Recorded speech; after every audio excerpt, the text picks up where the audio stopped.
Buenos días, gracias por la compañía muy temprano que nos dan en un jueves 8 de agosto que avanza al ritmo de que no se detienen las noticias. Y qué bueno, porque si se detienen entonces hay problemas. Problemas hay si se detienen.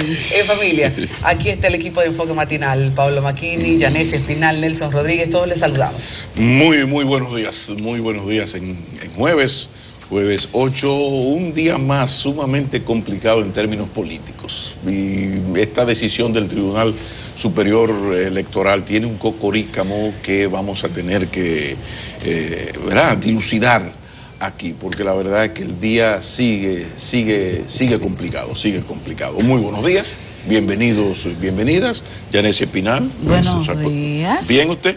Ay, sí, gracias ¿Bien? a Dios. Pero antes de salir al aire, sentí un ambiente aquí como de que todo el mundo estuvo de vacaciones. Energía renovada, ¿no parece, No, todo el mundo, mucha gente. Baja. Pero esa era la energía, señores, buenos días. Que por cierto, una corbata se le trae a cualquiera de Miami, digo yo.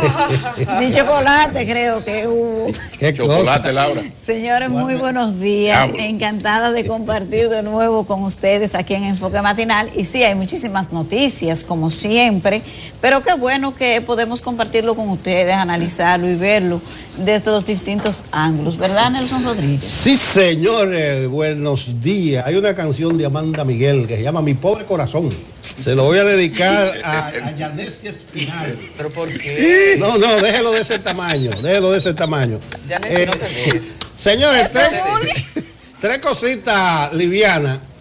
A la gente de la ingesta de alcohol, que la DGC antes AME y el Intran tienen mañana un operativo. Parece que tienen uno alcoholímetro viejo. Qué chiste. Y lo van a probar mañana. Yo no entendí lo de probar. Vamos a usar alcoholímetros para probar, para hacer un ensayo con la gente. Sí, porque debe ser un ensayo, porque ellos dicen que se van a ubicar en un solo punto de la capital. En un problema con tanto pero que en un país con tantos problemas. Oye bien, Ari, porque hay una cosa rara. Se van a ubicar en un solo punto, pero no van a fiscalizar, como dice ellos. O sea, no van a multar ni a detener a nadie, sino que van a ponerlo a soplar. Sople ahí. Y si dio positivo, le van a dar un consejo. Por eso que yo digo que debe ser alcoholímetro viejo. Tómeselo en serio. Así que se llama la campaña que van a iniciar. Y todo el mundo sabemos la experiencia de los alcoholímetros. Ellos se ponen en la puerta de una discoteca o de un bar y claro, el que salga de ahí le va a dar positivo. Aunque no quiere decir que no aprendamos y tengamos al conductor designado, ese tipo de cosas. Pero bien, mañana... ¿El qué, Nelson? Conductor designado. Y ese devaneo primermundista tuyo, ¿cómo? En un país donde los carros andan con 3 puertas, con 6 colores, en el polígono central sin placa y no hay autoridades para controlar. Ahora vamos a medir el alcohol y el conductor. No. Yo tengo un amigo que cuando lo paran y le dice sople, él dice economíceselo. Sí, pues acaba de salir de un bar, una cosa. Pero ya lo saben, DGC, Intran anuncian un operativo raro. ¿Cómo se llama la cuestión, la verdad? Tómatelo en serio. El trago o el está bien eso. Claro. ¿Por qué no? Bueno, porque tómatelo. A mí me recuerda una cerveza de una vez. O sea, tómatelo. Pero en serio, o sea, con prudencia. Ah, mira, ahí hay algo. Al conductor que pase a la línea de revisión. Mira. Sin desmontarse del vehículo se hace una prueba que confirme la presencia de alcohol. Y después, y hasta ahí. No lo van a despachar, por eso es la primera vez. Por eso que yo digo que es una suerte de prueba de algunos alcoholímetros viejos, porque no he visto licitación. Pero bien, comencé por ahí.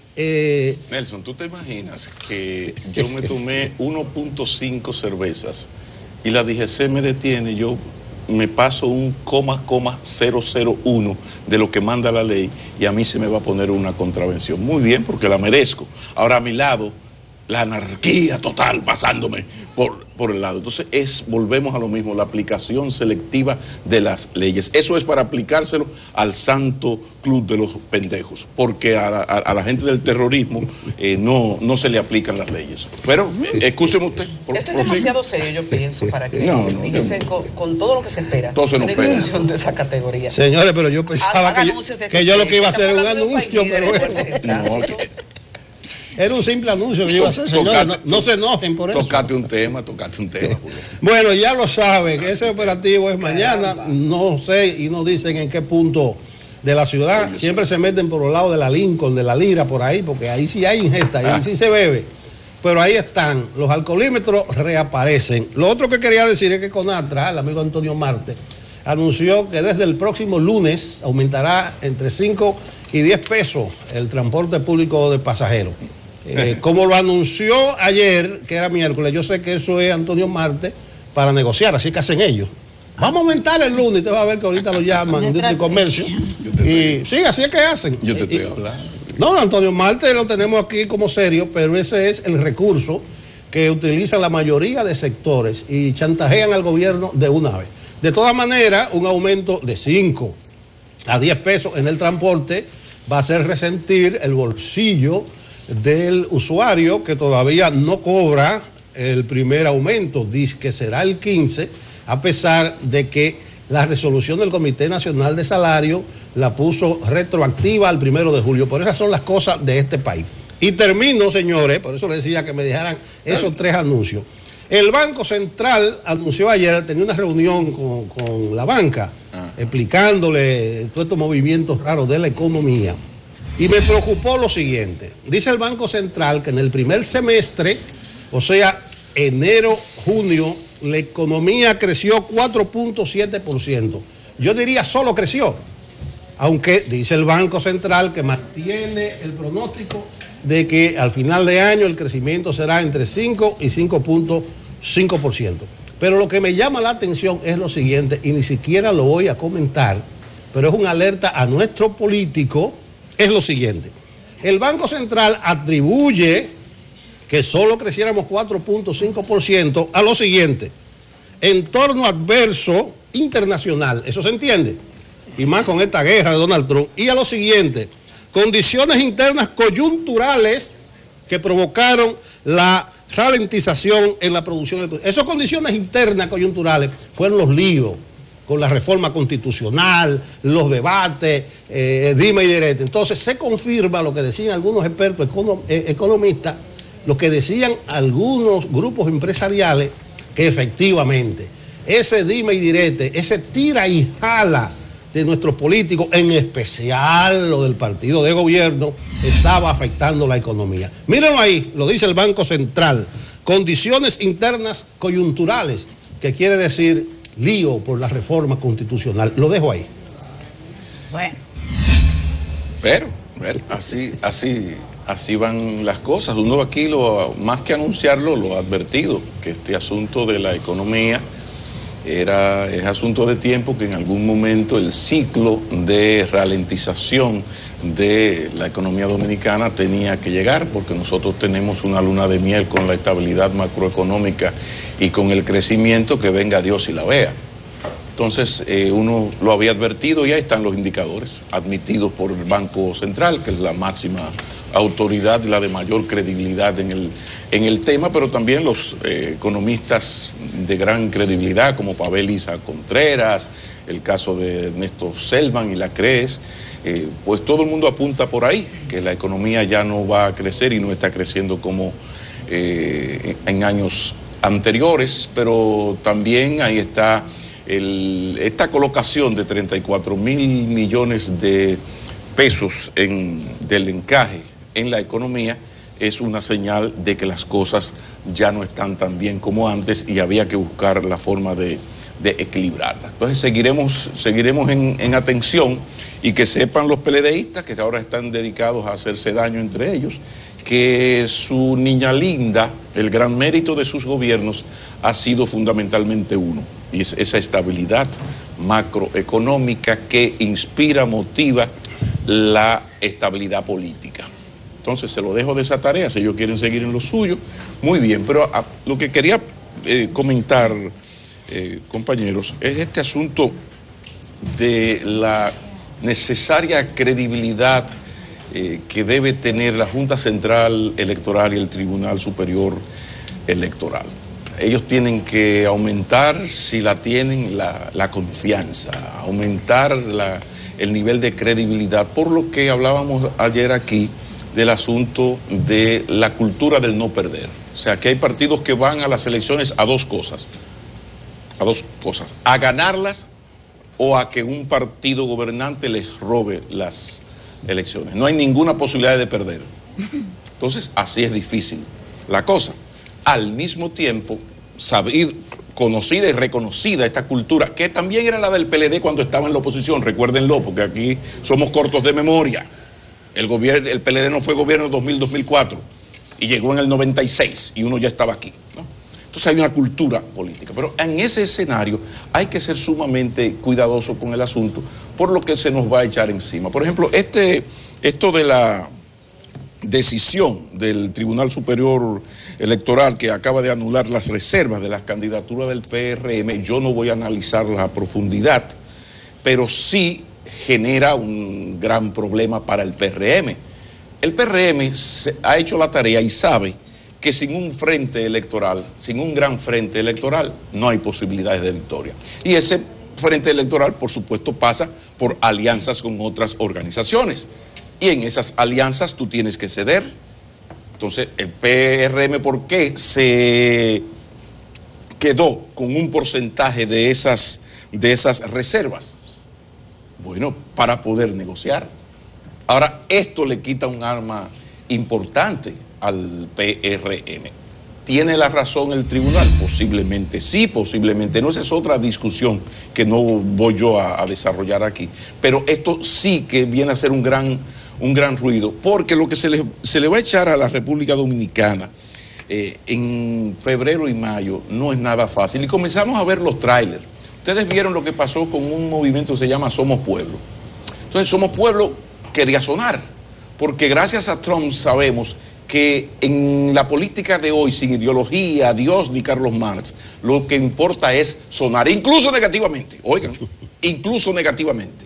Entonces, estos señores pues dicen que van a apoyar a Gonzalo Castillo, y era apoyarlo para, creo que era que enviarlo a una cárcel. O sea, ya estamos hablando de que usted no es una organización seria que hizo un expediente, hizo una investigación o tomó investigación de periodistas de investigación serios y hace una rueda de prensa y presenta al país la evidencia de las irregularidades éticas, de posibles actos de corrupción de tal o cual político. No. Aquí yo digo que yo te apoyo para meterte preso yo, porque tú debes estar preso en la cárcel y con su linda cara, o sea, yo lo digo y nada. O sea, como que de quien usted está diciendo eso no tiene familia. O sea, usted puede a un señor decirle que es un ladrón en su cara sin ninguna evidencia. Porque lo de decir sí, pero un hombre debe, y una mujer responsable también, debe decir las cosas con alguna evidencia para demostrarlo. Ahora, ¿qué pasa? Que en la política dominicana de hoy, hace años, ese comportamiento de esos grupos lo que hacía era que les restaba credibilidad. Entonces se cocinaban en su propia salsa. Ya el mundo cambió. Estamos en las fake news exitosas, estamos en la era de la posverdad y estamos en el reinado de las redes sociales. Y yo tengo unos datitos por aquí, malditos, terribles, para que ustedes vayan entendiendo. Recientemente un estudio del nada más y nada menos que el Instituto Tecnológico de Massachusetts, que no es cualquier cosa. ¿Qué dice? Las noticias falsas se difunden 6 veces más rápidos que las reales, que las verdaderas. Pero no solamente eso. Las falsas, las que son de mentira, llegan más lejos, más profundamente, con más velocidad y a más personas. Pero además tiene más éxito, muy arrollador éxito, sobre los desmentidos. Ese es el mundo en el que estamos viviendo hoy. Así de sencillo. Y para que ustedes tengan una idea, ¿cómo va esto?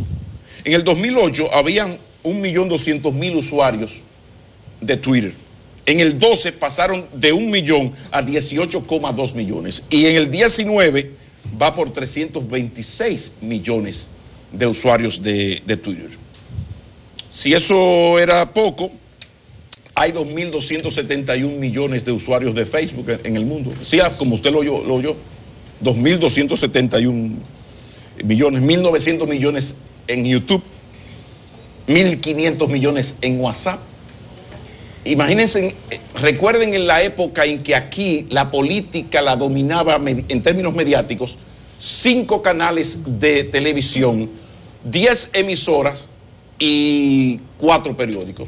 Lo que no salía en el listín, en el Caribe, eso no pasó. No, el futuro era ayer. Esto cambió. Y hay ejemplos terribles. Por ejemplo, miren, en Brasil tiene 200 millones de habitantes. 147 millones electores, minutos más, minutos menos. Pero de esos 147 millones, 120 millones tienen WhatsApp en su móvil.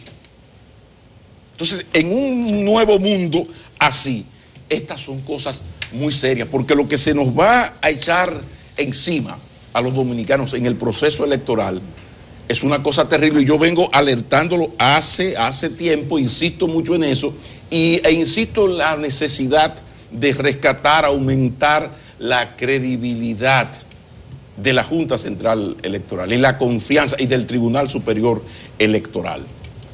Porque esto es un asunto delicado y para negociar hay que ser generosos, hay que ceder, sí, pero yo no puedo ceder si no confío en ti. Entonces, para negociar hay que ceder, y para ceder hay que ser generosos, pero la generosidad es imposible si no hay confianza. Les regalo esa frase. Entonces, ahora que todos estamos supuestamente comprometidos con la democracia dominicana, que anda muy mal, en todas partes anda muy mal la democracia, y aquí estamos apostando a un Bolsonaro o algo peor por nuestro comportamiento en sentido general. Entonces yo se lo dejo de ese tamaño. De repente tenemos a un PRM con problemas internos, porque la dirección del PRM en los momentos puntuales, la dirección del PRM va por un lado y un pedazo importante del PRM va por el otro. Y las evidencias están ahí. Para no hablar del partido gobernante, que está tan loco, muerto de éxito, que ahora son 2 partidos. Eso sí, si se ponen de acuerdo, yo decía ahorita fuera del aire a los compañeros, si el PLD se pone de acuerdo, Danilo Leonel, no hay para nadie. ¿Por qué? Bueno, porque hoy el PLD es el líder de la oposición y el partido gobernante al mismo tiempo. Ahora, mientras eso llega, lo de mientras tantamente es un decir, una broma. Mientras eso llega, pues lo que vemos es un PLD dividido, sí, un PRM con problemas de unidad en los momentos importantes, porque siempre alguien desafina, como aquel viernes que le fue demasiado bien a Abinader frente al Congreso, y ustedes saben lo que pasó. Entonces, ¿qué va a pasar en este escenario? Estemos atentos, porque estamos en la época de las redes sociales, donde WhatsApp es más importante que todos los medios tradicionales de comunicación en un proceso electoral. Y esas son palabras mayores cuando hablamos de obtener votos. Eso sí que es delicado. Sí, definitivamente. El tema electoral vendrá ocupando mucho ya, como ha sido siempre, político, pero ya lo puramente electoral. Ayer el Tribunal Superior Electoral emitió 2 sentencias importantes. Aquel recurso que se declaró de extrema urgencia también de Fredermido.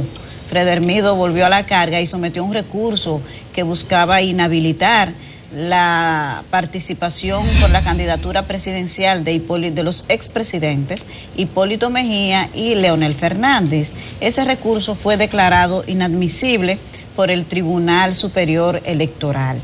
Ayer también salió otra sentencia que fue a la que hizo referencia Pablo. Esa sentencia, que es la 27, que tiene 129 páginas, es verdaderamente un dolor de cabeza, no solo para el PRM, básicamente para el PRM, pero impacta también al PLD. La sentencia cubre 2 aspectos relativos a la reserva del 20% de las candidaturas. Por un lado, le dice al PRM que no debe quitar esa facultad al Comité Nacional, que es el que le da, el que tiene la autoridad, según la ley de partidos políticos, para decidir lo relativo a las reservas. Pero el PRM hizo una reunión de esa instancia y le traspasó, vamos a decir, le trasladó por el momento esa facultad a la Comisión Ejecutiva. dice la sentencia del tribunal que no debe hacerlo. Pero el punto es que lo propio hizo el PLD. El PLD puso a circular un documento para que lo firmaran los miembros del Comité Central, que es el máximo organismo de decisión del PLD, para que le diera esa facultad al comité político, y así se hizo. Por tanto, no soy abogada ni nada, pero me luce que esa decisión también impacta al PLD. Eso en cuanto a los organismos. El sábado el PLD tiene convocado su comité central, podría resolver ese aspecto ahí. Ahora, lo más importante de la sentencia es que anula, establece un criterio para la aplicación de la cuota del 20%. ¿Qué hicieron los partidos, el PLD y el PRM? Que la aplicaron en función de las candidaturas de manera universal, no por nivel de elección. Por ejemplo, en ese concepto, los partidos, el PRM se reservó 29 senadurías, pero el tribunal, ahí está la tabla que generó el Tribunal Superior Electoral, que es en función de cómo se hará la reserva. Entonces, miren, para la reserva del 20% de los senadores solamente se pueden reservar un máximo de 6, no puede ser más de ahí. Para los diputados solamente pueden ser 38. El PRM, déjeme decirle, que se reservó 112 candidaturas de diputados y no puede permanecer así. El PLD se reservó 49, pero el caso del PLD fueron de las candidaturas a diputados por circunscripción, no del total de los 190. Por tanto, todavía tiene que resolver un problema mayor. En cuanto a las alcaldías, el PLD se quedó bien, solamente se reservó 32 y esa es la cantidad que se puede reservar según la sentencia del tribunal, pero el PRM llegó a 51, por tanto tiene que volver a resolver y quedarse con un límite de 32 y enviar todas las demás a las primarias cerradas que tendrán lugar el 6 de octubre. Entonces, en total, según el criterio del tribunal, los partidos solo pueden reservarse de las 4.113 candidaturas que se van a elegir en las elecciones del 2020, 550 y no 823 como habían hecho en esa interpretación de que el criterio para aplicar la cuota del 20% era en el nivel que tú quisieras. El PRM hizo un desastre en el nivel de la candidatura senatorial y de diputados, se las reservó casi todas. Y no puede ser así, dice el tribunal, que ese criterio es incorrecto porque esa no era la intención del legislador. Entonces, definitivamente que el tema de la cuota queda impactado totalmente por esta sentencia que emitió ayer el Tribunal Superior Electoral, que hay que decir que se hizo con un voto disidente del presidente de ese organismo, Román Jaques Liranzo. Así que ustedes verán en el desarrollo de la semana, en la próxima semana, que los partidos tendrán que volver a tratar este tema. Ya Participación Ciudadana se lo había advertido a la Junta Central Electoral cuando se cumplió la fecha del 22 de junio para la cuota, de que debía hacerse por demarcación, por nivel, no en función del total. Y ese criterio que Participación Ciudadana había advertido que debía ser el que primaría, finalmente el Tribunal Superior Electoral en la sentencia de ayer lo establece así. Esta es una sentencia que fue alguien del PRM que elevó un recurso para cuestionar que se hayan reservado ese partido 29 senadurías, pero se extiende a todo el que le aplique. Por tanto, Si alguien del PLD aparece para reclamar y decir, no puede ser esa cantidad de reserva, usted tiene que resolverlo y yo no estoy de acuerdo en que esto no se lleve al Comité Central, pues tienen que hacerlo así. Por tanto, esa sentencia es muy, muy impactante en este tema de la reserva. Pero tiene solución porque el propio tribunal fijó un plazo hasta el 30 de agosto para que se hagan las cosas como deben hacerse, con el agravante de que quedó claro que el asunto es por demarcación. Y si ustedes recordarán, ya la Junta dijo que la cuota de la mujer y de la juventud también debe ser por demarcación, y ahí tienen problemas en los partidos. En el caso del PRM, y eso lo insinuaba el señor McKinney, va a tener mucho que ver con la política de alianza que ellos necesitan propugnar en este momento, y por eso la reserva de tantas candidaturas. Sí, el PLD con eso de las alianzas se salva un poco, porque la gran reserva fue para el PRD, especialmente en el nivel municipal. Esas 32 alcaldías fueron reservadas para el PRD, que es su gran aliado, pero se mantiene en el límite que establece la sentencia. No olvides algo también: cuando tú eres poder, cuando tú manejas el Estado, tú no tienes necesariamente que ofrecer senadurías y diputaciones. Hay otras caricias, hay otras maneras de tú hacer atractivo el aliarse a ti. Y pienso en la Cancillería y el PRD, por ejemplo, que no fue tanto un asunto de diputaciones o de ministerios, diputaciones, sino que yo tengo aquí un gabinete y aquí hay tres ministerios, 2 direcciones generales.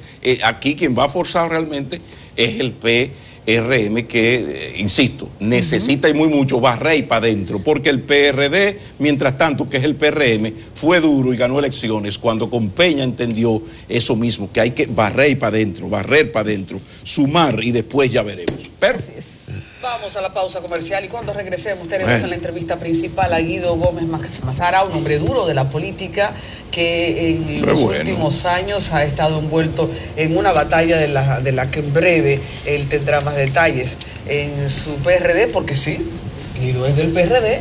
Que lo diga él después de esta pausa. Vamos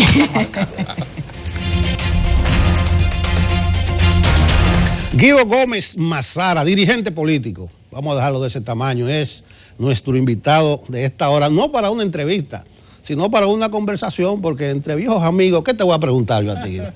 Vamos a discurrir, vamos a hablar. Primero, buenos días y gracias por la invitación. Bueno, voy a dejar los puntos que te irritan para el final, pero... Yo tengo puntos que me irritan. ¿Cómo que no? A ti no hay que mencionar tu nombre y por ahí arrancamos. Lo voy a dejar para el final.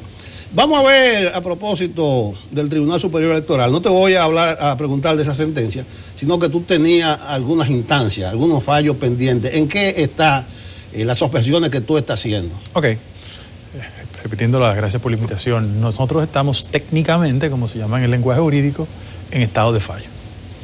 Los próximos días el Tribunal Superior Electoral va a hacer una interpretación de una litigación que está pendiente ahí y que nosotros esperamos, una vez más, que el derecho se imponga sobre la política. Porque fíjate lo que pasa.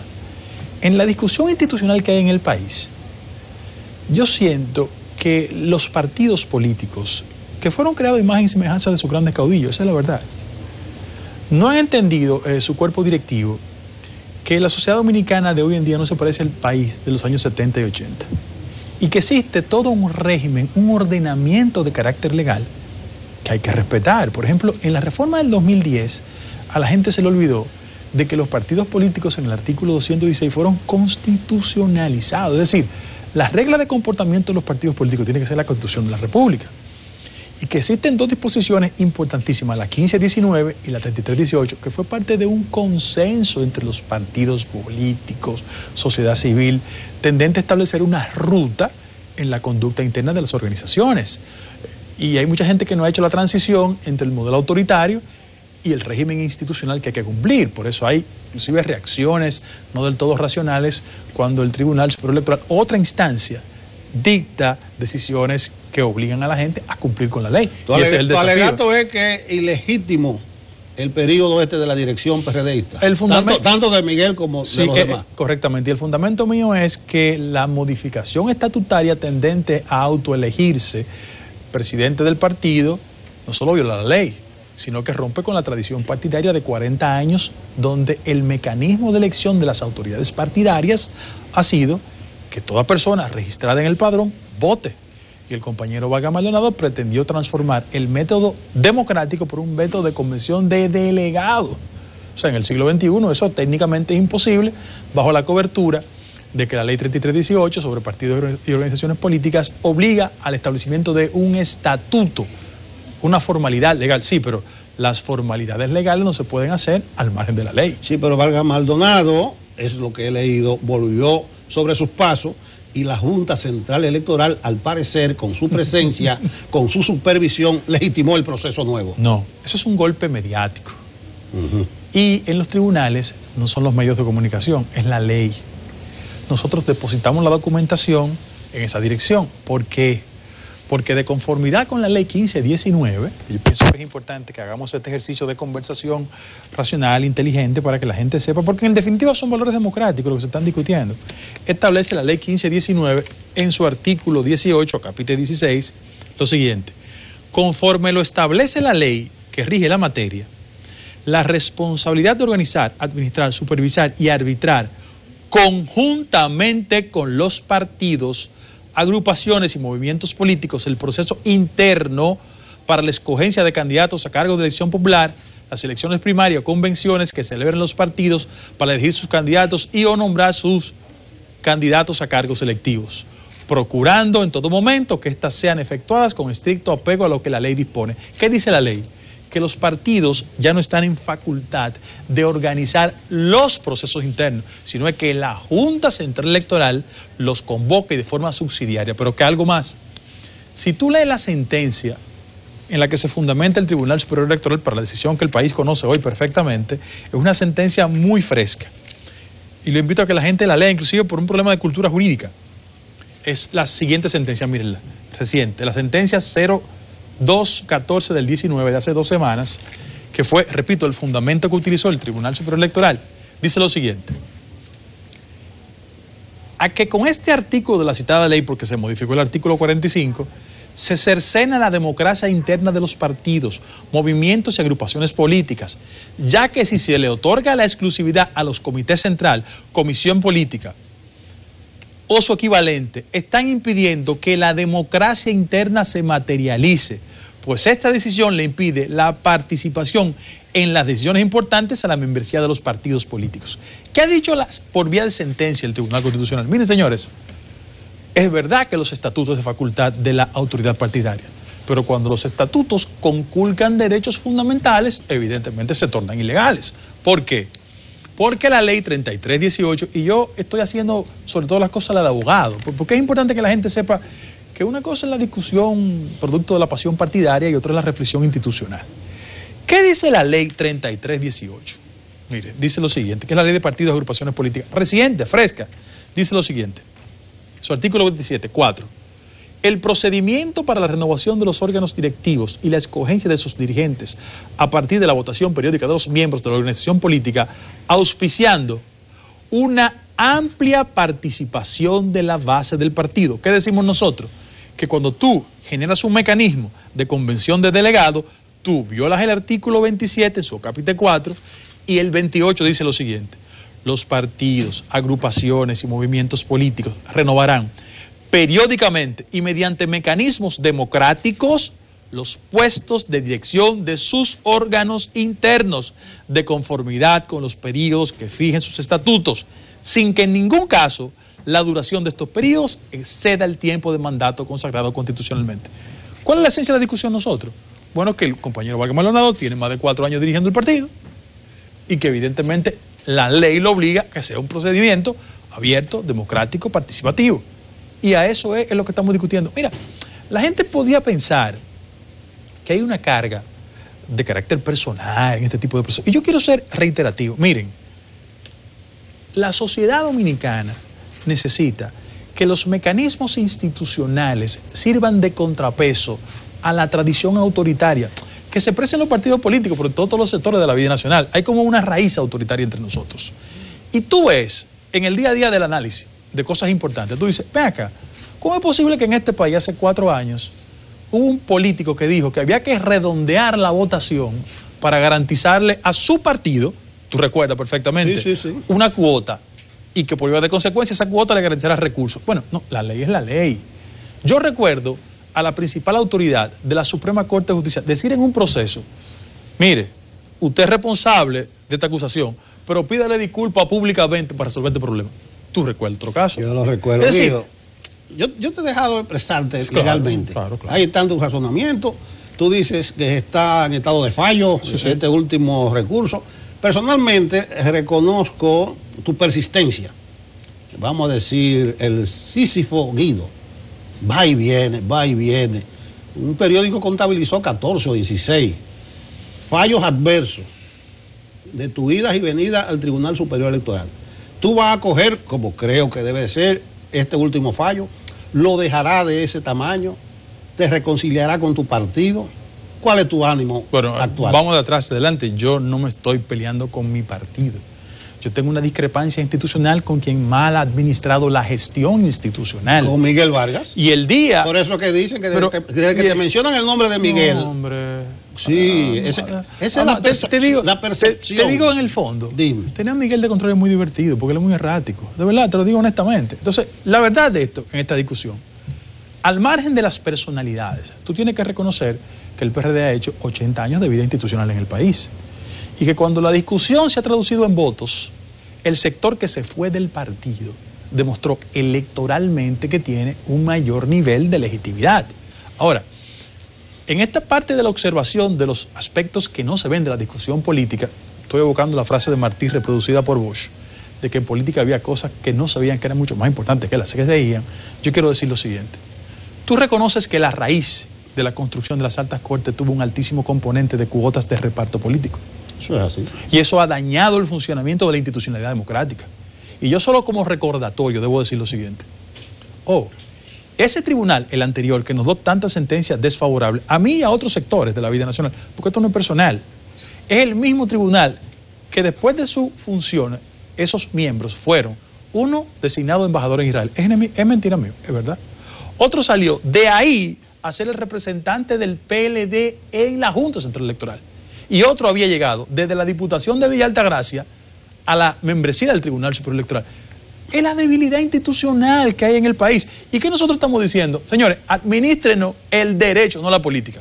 En el caso actual, yo soy una persona que la vida me ha reiterado en la fe, no en el ir y venir, en la fe. Yo quiero decir lo siguiente. ¿Tú recuerdas que previo a la decisión favorable a nosotros, aquí se generó una especie de dificultad institucional? Porque un funcionario de primera línea del gobierno tuvo el tupé de visitar a la presidencia del Tribunal Superior Electoral. Yo le digo por su nombre, José Ramón Peralta, con la gravedad de que al presidente del tribunal le quitaron su escolta. Mire, mi hermano, por ese Dios que está allá arriba, yo vi con estos ojos el texteo del jefe del Ministerio Público a un juez del Tribunal Superior Electoral. Y peor aún, después de la sentencia, usted lo vio y el país lo vio, Reinaldo Pared Pérez, un hecho insólito, le dijo al país que iba a someter a 3 jueces. O sea, es el poder político que tiene un interés marcado en que la sigla del PRD sea administrada por Miguel para que en sus piruetas de alianzas él sea un socio confiable. Porque yo reconozco que una persona del temperamento mío no lo pueden dominar, porque yo tengo otros valores, yo he sido construido a contracorriente. Y sobre esa base yo ni ofendo a nadie, ni insulto a nadie. Yo defiendo mis derechos. Y estoy pidiendo que en el actual proceso el derecho se imponga sobre la política. Porque yo sé por dónde andan, yo sé las puertas que tocan, dónde van. El presidente de la Suprema Corte de Justicia da una declaración muy interesante hoy. Y yo lo aplaudo, Luis Henry Molina. Hasta por un tema generacional, yo lo saludo. Diciendo a los jueces, miren, pongan distancia de la sospecha que tiene mucha gente en la sociedad de que ustedes no se manejan con la transparencia indicada. ¿Tú sabes por qué? Porque tú y yo, el país, sabe cómo se manipulan las decisiones en este país. Y lo que nosotros queremos, lo único que queremos, es que el derecho se imponga sobre la política. Y eso es importante. Tú has recurrido en todo momento al tribunal, a los textos legales, como abogado, tú estás aplicando una locución que decía que las armas cedan a la toga. O sea, tú no has ido a pelear. No. Y soy muy respetuoso. Y además, y reconozco las señales que dan desde el tribunal. O sea, aquí nadie es tonto. ¿Quiénes son los abogados que postulan en defensa de Miguel Vargas en el tribunal? Son 2 abogados de condiciones profesionales buenas, fuera de discusión, pero gente vinculada al poder. A propósito de abogados, da la sensación que te está quedando solo. Yo veo que tú tienes 2 abogados que son los que encaminan el proceso. No, 3. 3 abogados, pero se te fue García Duvergé. No, pero García Duvergé no es abogado. No, del lado tuyo, que se han ido. Y se está quedando solo. No, voy a explicar. Mira, compañeros que tienen vínculos con nosotros, históricos, decidieron en una conversación clara y responsable que si el plazo consignado en el calendario de la Junta Central Electoral dificultaba una decisión en el PRD, ellos iban a optar electoralmente.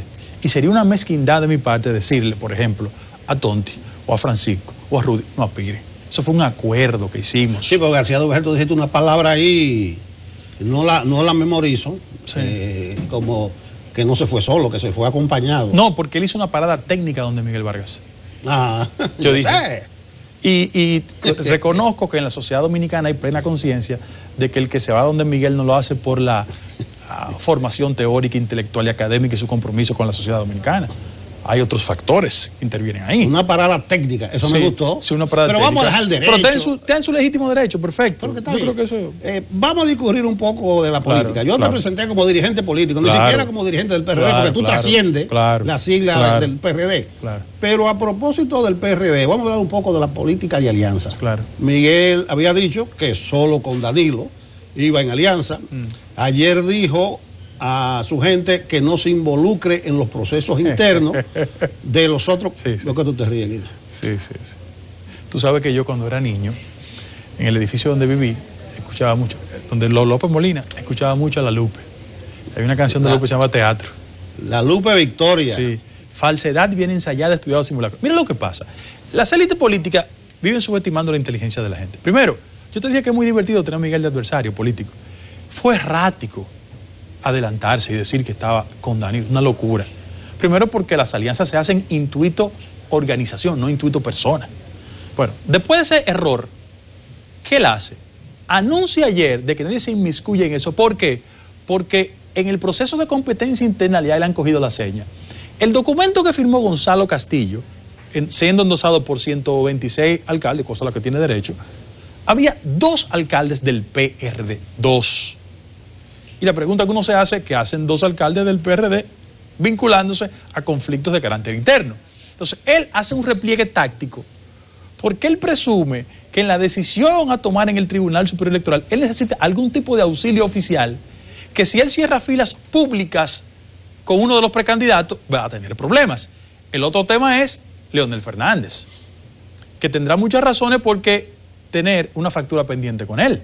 Entonces, frente a ese acontecimiento, él ahora da una marcha atrás, que es un acto táctico, pero la gente le toma la seña. Te voy a dar 2 informaciones. Una figura importante del miguelismo que aspira a la alcaldía de la capital estuvo ayer en Funglode. Por antes de ayer estuvo el ex jefe de campaña en Funglode, de Miguel. Ellos se lo están buscando, porque ellos entienden que se le debe generar una ambientación política favorable a una decisión de carácter del Tribunal Superior Electoral, donde la política se imponga sobre el derecho. Nosotros decimos, no, es el derecho sobre la política. Y sobre esa base creemos que cuando venga una decisión, ustedes nos verán a nosotros tomando una postura pública al respecto. Porque ¿qué yo pienso de la política? Sin importar quién gane las elecciones en el 20, este país está obligado, mi querido amigo, a que el gobierno que surja producto de esas elecciones sea capaz de, en el diseño de los servidores públicos que entiende a quien gane las elecciones, contribuir a una reconstrucción de la credibilidad del modelo político en la República Dominicana. Pero no te puedo dejar pasar que tú hablas de dirigente y aspirante a candidatura del PRD que estuvieron por Funglode. Eso da a Leonel, pero no me cuadra, porque Miguel y el miguelismo y el PRD están pegados al danilismo y a esa parte del PLD con un pegamento popular de un pajarito. No, pero yo te dije... no me da. No, te da. ¿Qué buscan esos dirigentes de Funglode? O sea, ¿qué combinación pueden hacer? Porque frente a la inviabilidad del proyecto original, ¿verdad?, que era con Danilo, Él está oteando en el panorama a ver dónde conecta sus fuerzas, porque es materialmente imposible que el compañero Vargas Maldonado, por más discurso que dé, él se someta al escrutinio de la sociedad. Está diciendo Guido Gómez que Vargas Maldonado está cortejando a Leonel Fernández. Sí, se lo está buscando, sí, claro. Bueno, eso es novedoso y hasta noticioso. Sí. Y eso que dos dirigentes prominentes, porque ese candidato que tú mencionas, que yo no voy a mencionar el nombre, del entorno íntimo. Sí, y el ex jefe de campaña que fue diputado también. Del entorno íntimo. Sí.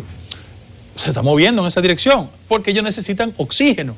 Oxígeno no solo para las alianzas, sino para garantizarse una ambientación favorable en la decisión pendiente del Tribunal Superior Electoral. Y sobre esa base yo quiero decir lo siguiente. La mayor contribución que le podemos hacer al debate político en este país es la siguiente: que las instituciones salgan fortalecidas de este proceso. ¿Y qué va a aportar Guido Gómez Mazara? Aquí no nos va a alcanzar el tiempo. Sí. Yo sé que tú tienes una concepción muy clara del desarrollo institucional del país y de los liderazgos. Claro. De eso hemos hablado y te he felicitado. Sí. Gracias. Pero no es con discurso, con la acción, programas de televisión. Con la acción. Con la acción y con la participación. Sí. Te va a candidatear. Porque, no. ¿Y de dónde se defiende la posición? ¿Desde Enfoque Matinal? No. Una de las múltiples maneras de contribuir con la forma de hacer política diferente, que cada quien dé su granito de arena donde lo entiende. Desde la docencia universitaria hasta la condición de padre de familia, usted puede aportar al país. Nadie puede creer que el único mecanismo de aporte es la participación o una candidatura. Ahora, ¿qué yo creo? Que para beneficio del país, la sociedad dominicana tiene que juntarse sobre temas elementales. Y yo creo que al margen de las elecciones, aquí hay que hacer un pacto sobre 3 temas fundamentales para el desarrollo del país. Yo pienso que la clase política tiene que dar una lección a la sociedad. Aquí son múltiples los temas, pero aquí tenemos que juntarnos alrededor del tema de la inseguridad ciudadana. Que 78% de la población de este país tenga como primera preocupación el tema de la inseguridad es un tema que llama la atención. En segundo lugar, este país tiene que juntarse alrededor de la generación de empleo. El 70% del empleo que se ha generado en el país en la última década es el sector informal de la economía o el Estado. Son empleos de baja calidad y de bajo salario. Y en tercer lugar, aquí hay que empujar una verdadera reforma de carácter institucional donde los componentes del combate a la política de corrupción estén despolitizados. Yo soy amigo, estoy seducido por la tesis de la creación de un fiscal anticorrupción con jurisdicción independiente para que nos encaucemos en una dirección correcta. Y te pongo como cuarto tema, que es un tema que ya a mí me impacta desde el punto de vista personal, terriblemente. La relación de inversión PIB en América Latina respecto al sector de salud es 5%, aquí es 1.9%. Es verdad que se han hecho esfuerzos en el sector de salud, pero yo reconozco que ir a un hospital es un drama terrible. Mira, yo hago deportes. Si yo voy en mi vehículo y tengo un accidente en Miche y me rompo las 2 rodillas, ¿tú sabes cuál es el hospital ortopédico más cercano? Darío Contreras, me puedo morir en el trayecto. Si yo voy a la línea noroeste y un animal me embiste y me rompo los 2 brazos, ¿tú sabes dónde queda el hospital ortopédico más cercano? El Juan Bosch, en La Vega. Es decir, aquí hay temas que son temas de nación que ameritan que la sociedad dominicana, al margen del calor de la política y de la competencia, nos pongamos de acuerdo, porque lo otro es un vengador social y que miremos para Venezuela. No, pero yo puedo apuntarme en el partido tuyo, Guido, porque yo más o menos... No, esas son las prioridades. Claro. Y yo le incito a la oposición política que anda galloqueando. 1, 2, 3, con los 4 puntos coinciden. Y mira que en el punto 3, el desarrollo institucional, ahí está el adesentamiento de la vida pública. Claro. Entonces aquí eso le llaman corrupción partidarizada. No, claro. O sea, que no es sincera. Sí, porque hay un barniz partidario. Entonces me gusta ese discurso. Ahora, vamos a una valoración de la coyuntura, no necesariamente desde el punto de vista del PRD. ¿De los partidarios? No. Se ha instalado el asunto de la unificación de las elecciones. Se dice que hay algo por debajo, que la oposición prácticamente toda, una última declaración de Abinader, relativizando el asunto, me dio la idea de que también está de acuerdo, que es un problema desde ahora o un chin más adelante. Eso instala el tema de la reforma constitucional. Hay dificultades internas en algunos de los partidos, sí. En otros no hay claridad. Tú no puedes decir que el candidato del PRM va a ser Hipólito o Abinader. Entonces, la coyuntura, por experiencia personal digo, nunca había visto tan cerca la fecha del certamen electoral nacional con tantos niveles de indefinición. Temas inconclusos. Y hasta incertidumbre, claro. Exactamente. Hagamos una valoración del actual momento. En lo primero que debo abordar es que lo que genera incredulidad y perturbación en cualquier tema de reforma política pendiente en la actual coyuntura es la posibilidad de meter de contrabando la habilitación. Eso genera una perturbación. Y la gente entiende que es un ardid de colocar temas necesarios para introducir lo otro. Y algunos de los voceros respecto al tema de la habilitación ejercen una chulería innecesaria con el gobierno. Y eso a mí no me gusta. Yo pienso que los procesos de reforma tienen que ser bien ponderados, racionales y producto de un consenso ciudadano. Segundo lugar, la oposición en la República Dominicana tiene la gravedad de que su discurso crítico solo se incrementa en el tiempo electoral y no producto de una consistencia y reflexiva postura referente a reformas fundamentales pendientes. ¿Por qué? Porque la gente cree que cuando coincide con un gobierno respecto de una reforma desde la oposición es errático, y yo creo que no. Yo pienso que en los aspectos esenciales en que tengamos coincidencia con el gobierno no hay problema. Hay aspectos de la gestión del gobierno que yo aplaudo. Yo no tengo ningún problema. Mira, lo que hace Chanel Rosa, yo lo aplaudo, del gobierno. Es un tema que a la gente no le gusta mucho por la naturaleza de la institución, pero las políticas de recaudación de impuestos internos son correctas. A la gente le molesta, pero son correctas. Y cuando hay acciones, por ejemplo, la gente dice, no, tú tienes discrepancias con el canciller de la República. No son personales. Pero cuando yo veo lo que hace Olivo Rodríguez Huerta, yo digo, no, pero eso está bien. O sea, yo no tengo ese tipo de problemas en términos del gobierno. ¿Qué yo pienso? Y esa es una práctica del PRD, histórico, del PRD de los años 80. Cuando el conflicto del PRD era tan intenso entre Jacobo y Salvador, o Peña y Salvador, o Peña y Jacobo, los conflictos internos dificultaban el funcionamiento de la institucionalidad democrática. Y eso no es bueno. Eso generó daño. Recuerda 2 senados, Tabaré Areche y Magluta. Eso no fue bueno. Ahora, ¿cuál es el problema actual? Que los conflictos internos de un partido con las características del PLD impactan en el comportamiento de lo institucional. Y eso le hace daño al país. Yo lo he dicho muchísimas veces y la gente me ha caído arriba. El PLD va hacia el pacto de la desconfianza. No es la primera vez. Yo evoco a Salvador y a Jacobo. Tus palabras van al aire, mis lágrimas van al mar. Cuando un amor se muere, sabes tú dónde va. El pacto de la unión. Firmaron con 2 cuchillos las consecuencias funestas, porque el sector de Jorge Blanco entendía que si conspiraba contra Jacobo se reciclaban. Calcularon mal y el país conoce las consecuencias. En el caso del PLD, el candidato va a ser Leonel. Eso es evidente. Ahora, que hay un proceso de arreglo y de entendimiento, claro, porque eso es propio de la política. Porque ¿cuál es la otra consecuencia? Que el éxito electoral de la oposición se va a traducir en procesos judiciales contra una parte importante del PLD. Y los PLDistas saben perfectamente entre el 2000 y el 2004 lo que fue ir a la Procuraduría. Entonces hay un problema de sobrevivencia. ¿Qué tenemos que hacer nosotros desde la visión institucional crítica de la oposición? Hacer las cosas que en definitiva nos comprometan a actuar diferente cuando el éxito electoral nos toque. Vamos a un ching de la habilitación. Sí. Pero eso yo te decía que esto no es una entrevista, es una conversación. No, claro. No sé si coincidimos, pero lo que está instalado es que a la oposición le conviene la unificación de las elecciones. No quieren cruzar ese río de febrero del 20. Incluso no se ha bailoteado mucho, pero lo del voto preferencial a nivel de regidores, eso puede ser mortal para la oposición, puede ser mortal. Entonces yo creo que a Danilo no le conviene ahora, en este preciso momento, la habilitación, sino después de febrero. La principal perturbación de un presidente de la República que sale del poder con posibilidad de regresar, ¿sabe cuál es? ¿Cuál es? La factibilidad de perseguirlo penalmente. La historia reciente.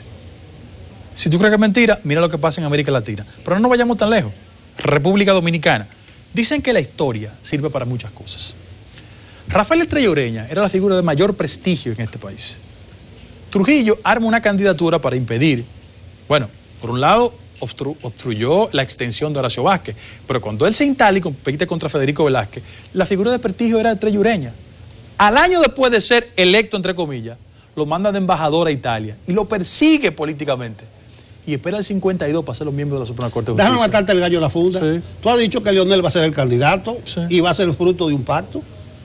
No, de un pacto interno. Interno. Sí. Entonces, Leonel, siendo el candidato de un PLD unificado, tiene grandes o las mayores posibilidades de ser el próximo presidente y no va a perseguir a Danilo.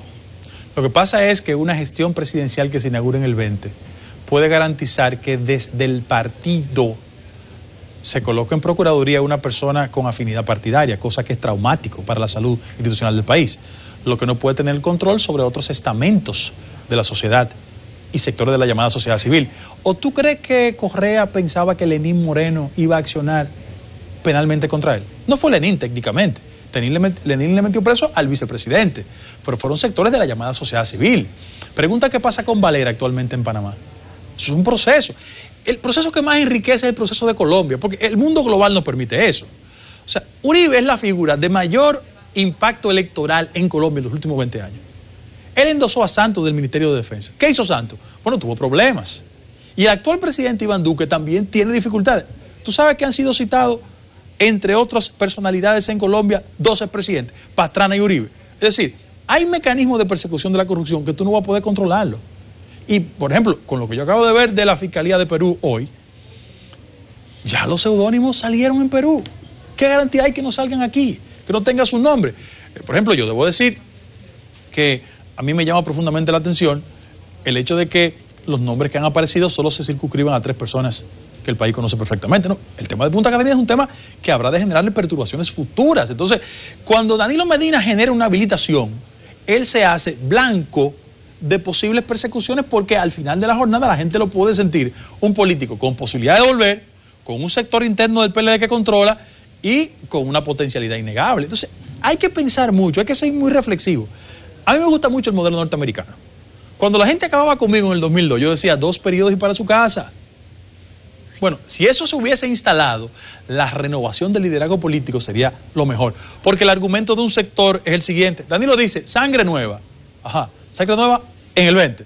¿Para usted volver en el 24? Pues así no. Entonces, la sociedad requiere de una mayor consistencia en la argumentación política. Yo no estoy de acuerdo con la habilitación.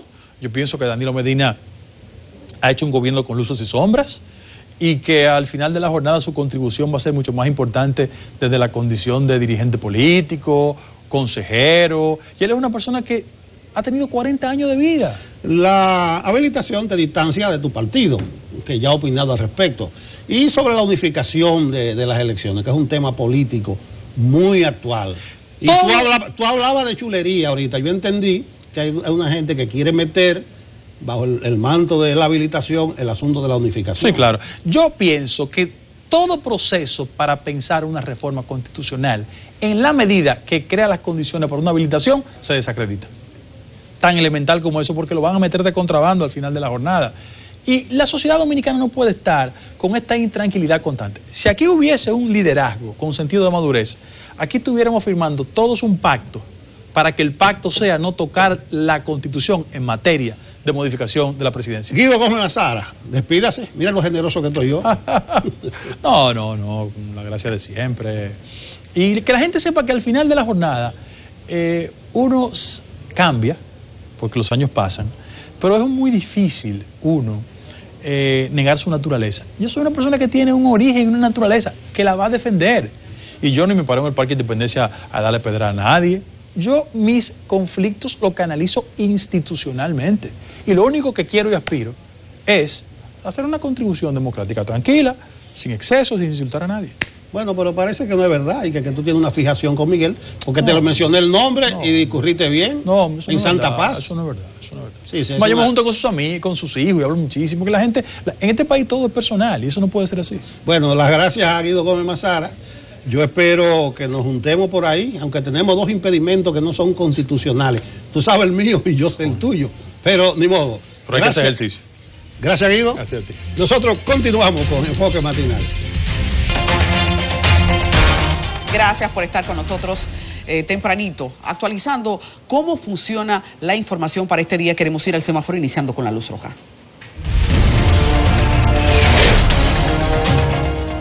¿Amenaza el dengue con volverse una epidemia en República Dominicana? Es una pregunta importante que deberíamos hacer justo cuando ayer se presentaron 2 casos de muertes de niños aquí en Santo Domingo, niños oriundos de otras ciudades, que aunque los familiares dicen estaban enfermos de dengue, ahora falta, según el protocolo que nos ha dicho Salud Pública, tiene que agotar, que lo confirme la entidad. Sin embargo, como hace meses respecto al dengue estamos tratando de que la información fluya de una manera más ágil, uno entonces se queda con la inquietud de hasta qué punto esa falta de rapidez de comunicación está beneficiando un momento tan tenso para la salud. Estamos con números que duplican lo que se vivió en el 2018. Hay que recordar que en el 2018 tuvimos 1.552 casos de dengue y que ahora ya nosotros estamos picándole a los 3.500 casos de dengue. Hay una información que en el día de hoy quiero destacar. La doctora Alma Morales, que es la representante local de la Organización Panamericana de la Salud, señala que el país, aunque está haciendo un manejo, según ella, eficiente de ataque al dengue, vive la epidemia que tienen otros países de la región. Recuerden que esto del dengue también en países que gozan del mismo clima que nosotros está atacando de una manera muy dura. Pero la palabra epidemia de inmediato genera una atención especial, porque usted sabe que lo de epidemia significa un número de casos que ya genera alarmas y alertas. Nosotros sabemos que son muchos casos, así que no tenemos ninguna duda, ni nos impresiona el término, porque es muy delicado lo de la cantidad de casos que están ahora mismo viendo nuestros hospitales. Tanto las consultas públicas como las consultas privadas indican que nosotros tenemos como familias, como barrios, como zonas, como ciudad ahora mismo que incrementar la unidad de elementos de guerra en contra del vector, el mosquito Aedes aegypti. Seguimos considerando que el manejo de salud pública ha sido muy deficiente respecto a lo que ya tenía como anunciado.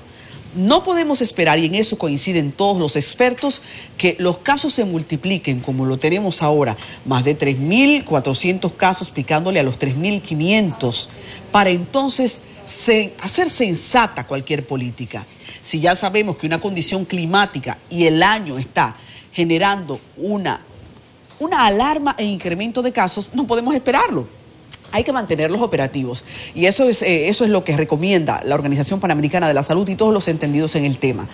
Es necesario que el trabajo de dengue sea actual y que sea permanente. Estamos viendo muertes en los hospitales, casos no transparentados. Esperamos que la información sea más rápida y que también el trabajo en los barrios y en las comunidades sensibles sea más cercano a la gente. Esto no es de jugar. De hecho, no puedo atacar con eso que las autoridades estén jugando. Lo que sí consideramos es que tienen que ser más agresivos, que tienen que ser más cercanos, que tienen que ser más puntuales y que en los hospitales se libre hasta el final, que no se muera un niño más, porque los niños son los más sensibles. Pasemos a la luz amarilla.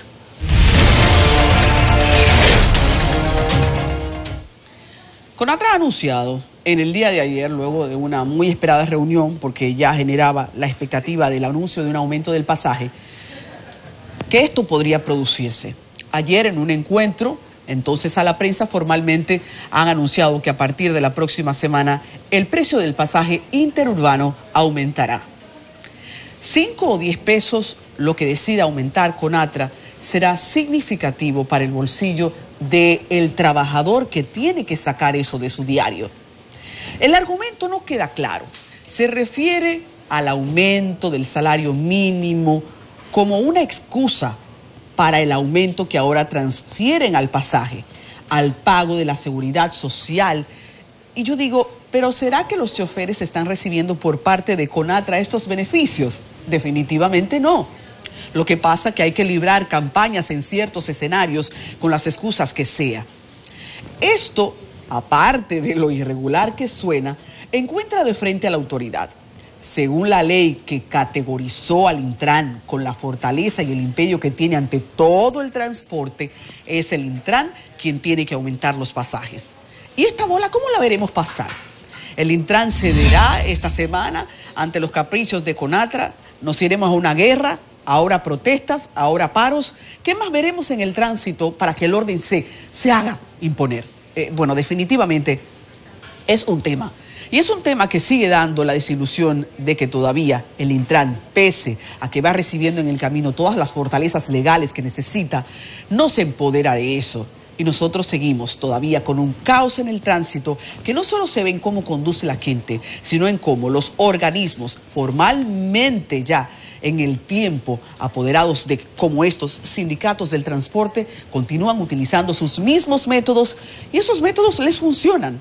Continúa el desorden. Bueno, tiene toda esta semana el Intran para dejarnos ver como sociedad que utiliza la ley que lo creó para proteger a la gente. ¿Un aumento del pasaje? Ahora, bueno, pasemos a la luz verde. Ha sido la semana de la lactancia materna, saben ustedes. A propósito de eso, el Servicio Nacional de Salud reabrió el banco de leche humana Josefina Cohen en la maternidad Nuestra Señora de la Altagracia, con mayor espacio y modernos equipos para garantizar leche materna con todos los controles de calidad requeridos por un prematuro. Recuerden que nosotros hemos estado también en los sitiales peor reconocidos de la muerte neonatal, lo que significa que todas las estrategias que puedan aumentar las defensas de un bebé recién nacido y también la de su madre son parte de una estrategia en salud que nosotros tenemos que ver avanzar. El director Santiago Martínez, de hecho, informó que el nuevo banco de leche cuenta con 2 grandes y modernos freezers para congelar la leche, una nevera para refrigerar, equipos de laboratorio, cómoda área de extracción y sala de espera. Al llegar al banco, las madres llenan una ficha de donadora que se realiza con todas las analíticas necesarias y al mismo tiempo se someten a medidas de bioseguridad para esa extracción. Qué bueno que en esta semana se ha hecho tanto énfasis en políticas para que ser mamá y para que nacer sea más seguro. Ojalá todo esto siga moviendo políticas permanentes para que la lactancia siga aumentando y aquí baje esa categorización fatal de muertes de bebés recién nacidos y también de sus mamis. Hasta aquí con cariño el semáforo. Gracias de nuevo. Uno siempre le da las gracias porque qué bueno es que estemos juntos mientras hacemos este esfuerzo de informarles lo mejor para el día.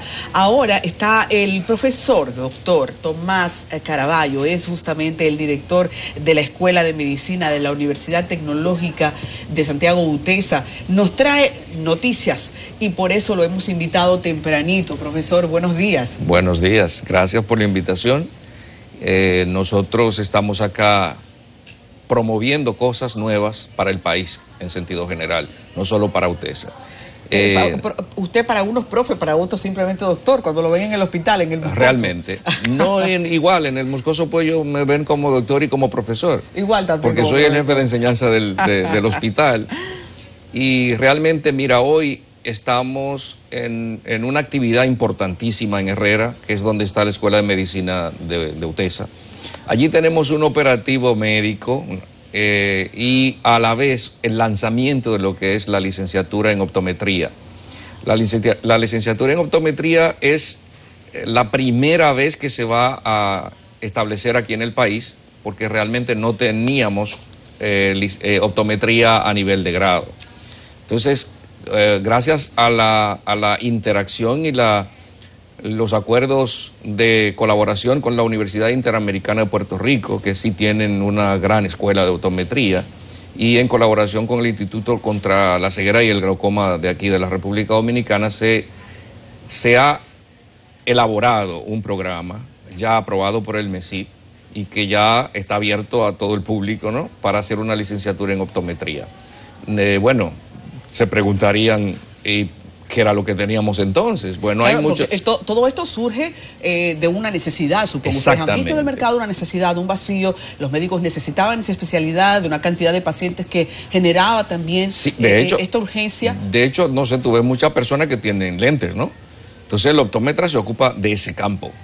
Permiso, profesor. ¿Cuál es la diferencia entre oftalmólogo y optómetra? El oftalmólogo es un especialista de la vista, incluso catalogado como un médico quirúrgico, que te resuelve problemas clínicos y problemas quirúrgicos a nivel del ojo. El optómetra, como bueno, el nombre lo dice, opto de ojo y metría de medida, se ocupa más bien de las medidas en el campo visual y trata de resolverlo a través del uso de lentes que corrijan las anomalías que hay en ese campo visual. ¿Cómo está el índice en República Dominicana de las personas que ya necesitan lentes? Y de hecho, ¿cuál sería hay una condición, hay una enfermedad específica que sea la que más esté estimulando desperfectos en la vista? Mira, como enfermedad está el glaucoma. que como te digo, estamos en colaboración con el Instituto contra la Ceguera y el Glaucoma aquí en la República Dominicana, pero también hay problemas de visión que se van agudizando más en la medida que se van utilizando los aparatos electrónicos, y tú sabes que está de moda la computadora, la tablet, el celular. Entonces muchas veces no hay una protección contra la luz que emanan las pantallas. ¿Y qué protección puede tener la gente, por ejemplo? Porque esa es una información muy oportuna. Ajá, sí, normalmente se le puede poner protector de pantalla que disminuye esa luz brillante que emana el aparato y puede proteger la vista. Y disminuir la intensidad de la luz puede ayudar. Exactamente, exactamente. Entonces, claro que tenemos, si tú te fijas, por ejemplo, el auge de las ópticas que hay en el país, funcionan como las farmacias. En cada esquina probablemente una. Y entonces eso quiere decir que hay una demanda. El único problema que nosotros tenemos en el país es precisamente que no tenemos una escuela que forme licenciados en optometría. Ok, y quisiera preguntar a propósito de eso, y que las nuevas tecnologías son muy de los muchachos jóvenes, ¿el rango de edad en que la gente necesita lentes ahora ha disminuido? Claro que sí, desde niños tú ves ya niños que utilizan lentes porque tienen problemas con la visión. Y los adultos ya son problemas normales del envejecimiento, que comienza a no poder ver de cerca y comienza a echarse los objetos hacia lejos para poderlo ver. Entonces esos son precisamente de los problemas que se corrigen con un lente. Y ahí viene el campo de la optometría. Profesor, ¿cómo esto se ha convertido en un tema de salud pública? Porque ver es parte de la necesidad de existir. Yo pienso que el tema se ha dejado solo a la comercialización, el tema de tener lentes. Ajá. ¿Hasta qué punto, en la medida en que vemos avanzar este problema, debe también intervenir el Estado en la facilitación de productos a precios más bajos, como ocurre con una aspirina? De repente ya la gente puede tener una aspirina en 5 pesos, o quién sabe en qué precio aún más bajo. La puede tener hasta de cortesía por alguna institución. No ocurre lo mismo con un lente, que se ha convertido, repito, en una necesidad. Mira, yo creo que a partir de que nosotros lanzamos ahora la licenciatura en optometría, vamos a tener mejor conocimiento al respecto. Porque muchas veces tú tienes un problema visual y simple y llanamente vas a ver si necesitas un lente. Pero se necesita que hagas una consulta oftalmológica periódica. Asimismo como una mujer va y se examina la mama, previniendo un cáncer de mama, asimismo también hay que examinarse la vista. Y claro, el oftalmólogo es una parte importante. Lo que pasa es que lo que se ve en la calle es que tú usas un lente, pero ¿qué lente usas y por qué usas el lente? Realmente nosotros ahora mismo, hoy, en el día de hoy, estamos lanzando un operativo médico en Herrera, donde está la Escuela de Medicina, y estamos contando con el apoyo de Salud Pública y estamos contando con el apoyo del área social de la Presidencia de la República. Ahí en ese operativo se van a hacer exámenes gratis de la vista hoy.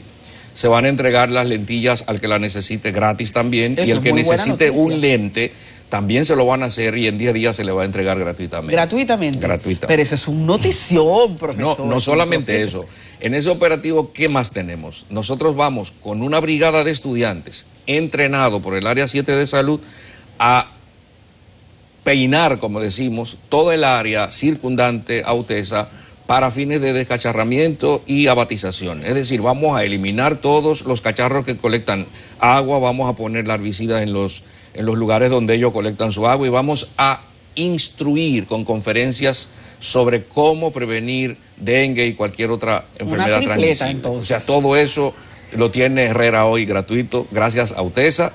Nosotros tratando de que la universidad vaya a la comunidad. Es una visión del canciller don Príamo Rodríguez, que es el gestor de lo que es UTESA, y la licenciada María Elena Cruz, que es la rectora del recinto de Santo Domingo acá. Pues es muy buena manera de hacerse notar. Ojalá todas las empresas quisieran hacerse notar así, ayudando, comprometiéndose con la comunidad. Realmente. Y quiero preguntar, como usted es jefe de enseñanza del Hospital Moscoso Puello, el país recientemente ha vivido una crisis. Han sido acusados los médicos pasantes de burlar los procesos. Y entonces ahí uno llega a especular de si la formación realmente está siendo suficiente, si el método está siendo el adecuado. ¿Qué puede provocar que un médico a final de su grado tenga que burlar el demostrar que sabe, demostrar que aprendió, Todo esto, ¿qué le provoca a usted, que está ahí metido dentro de esa realidad, cuando ve las denuncias?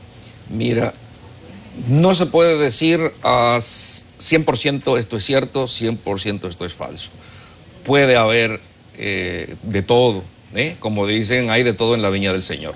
Ahora, ¿cuál es el problema? El problema es que nosotros tenemos una gran cantidad de estudiantes que egresan como médicos y que no tienen dónde trabajar. La vía para que un médico general se instale dentro de un servicio como especialista es a través de un examen de residencias médicas y, por ejemplo, en este concurso que acaba de recién pasar, se examinaron más de 5.000 estudiantes para unas 300 plazas. Entonces ya tú ves cómo parece que la lucha es tan enconada que se andan buscando subterfugio para poder lograr una plaza. Pero de lo que se está hablando hoy en día con respecto a alteraciones son los que ya se hicieron especialistas y van a una subespecialidad. Sí, sí. Bueno, eso tampoco está claro porque se han denunciado que 500 alteraciones, otros dicen que no, que nada más son 2. Y el proceso está en investigación, porque lo que se dice es... Dice el Colegio Médico que está investigando exactamente 8 casos, lo que ya entonces no son los 2 insignificantes, por llamarles de alguna manera, que se decía en principio. Y rápidamente le pregunto, ¿es cierto que ustedes adentro saben eso? No, realmente no. Porque, mira, detectar que una persona... Lo que se está hablando aquí es de plagio. ¿Qué es lo que es un plagio? Yo escribo algo, tú lo encuentras en una revista y entonces coge eso que yo escribí, le pones tu nombre, dice que lo escribiste tú. Es un plagio. Entonces, ¿cómo se detecta esto? Si hay un mecanismo o una sospecha o alguien vio que yo había escrito eso primero, entonces sí, dicen, pero ven acá, yo había visto este trabajo o esto se parece a otro, ¿cuánta coincidencia tiene? Y entonces se dice, sí, aquí hay un plagio. O sea que para detectarlo, tiene uno que estarlo buscando o alguien haber visto que sí hay un trabajo que se parece al otro. Pues efectivamente es muy fácil plagiar entonces. Sí, claro, en ese sector. claro.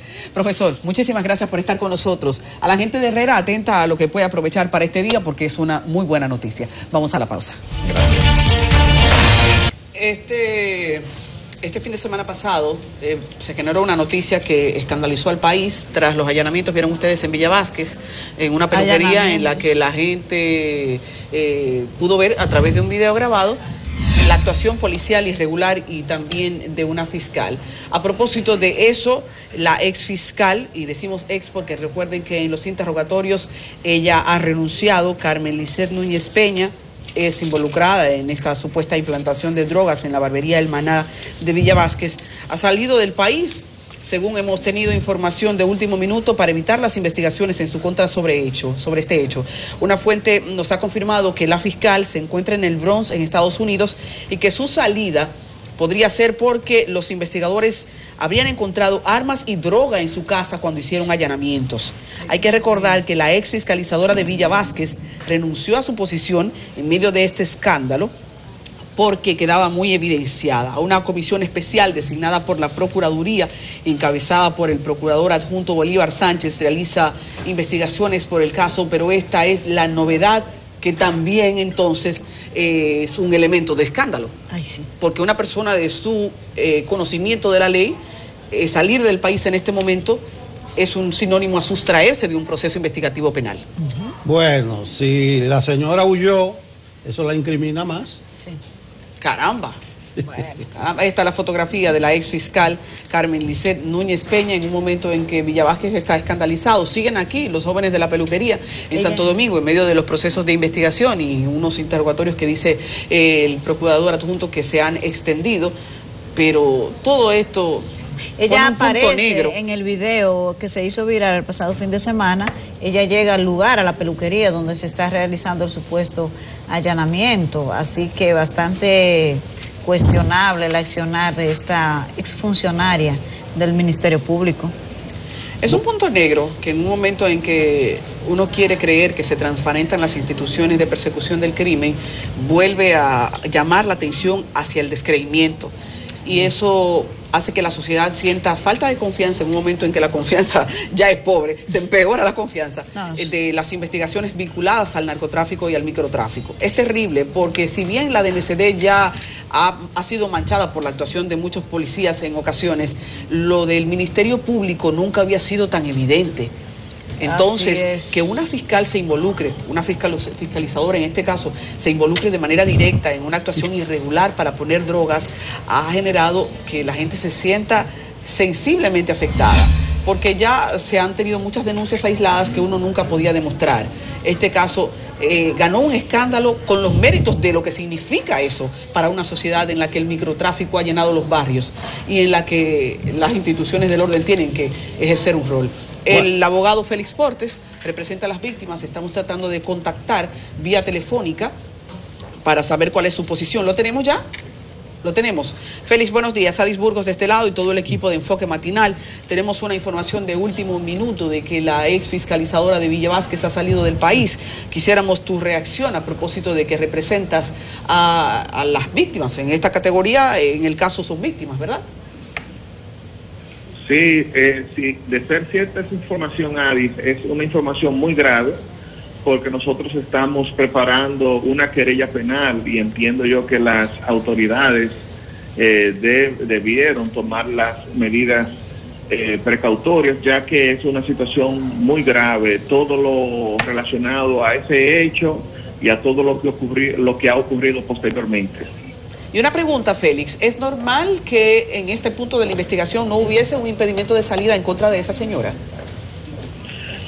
No, no es normal, porque normalmente las autoridades toman las medidas de precaución con relación a ella, dada la gravedad de los hechos y dada la misma pesquisa que han realizado las autoridades. Nos extraña mucho esta información, Adi, toda vez que incluso hoy va la DNCD a Villa Vázquez a hacer un levantamiento propio de los investigadores de la DNCD para ellos reforzar su sistema de procedimientos protocolar cuando van a hacer allanamiento y ver exactamente qué ocurrió allá. Ellos van para allá. Así, hablando tú y yo ahora mismo, la DNCD, si ya no está en Villa Vázquez, va en camino. Es la información que hemos recibido, por eso la damos a conocer, por la credibilidad de la fuente, no obstante con las reservas de que se trata de una información provista a CDN. Y quiero preguntarte para finalizar, ¿tienes información oficial de si es cierto que cuando la vivienda de ella fue allanada, ahí se encontraron armas y droga? A mí varias personas de Villa Vázquez me han dicho eso, que sí, que encontraron armas y encontraron otros efectos comprometedores. Varias personas, varias fuentes me han denunciado eso, alarmado, y me han preguntado. Pero disculpa, Félix, cuando decimos varias personas, nos quedamos en la categorización de especulación. ¿Las autoridades, algún tipo de, alguien vinculado a la investigación de manera oficial, te ha filtrado si ahí hubo armas y droga? No, las autoridades no me han hablado de esos allanamientos, no. Las autoridades de manera formal no me han referido eso sobre los allanamientos. Ellos no.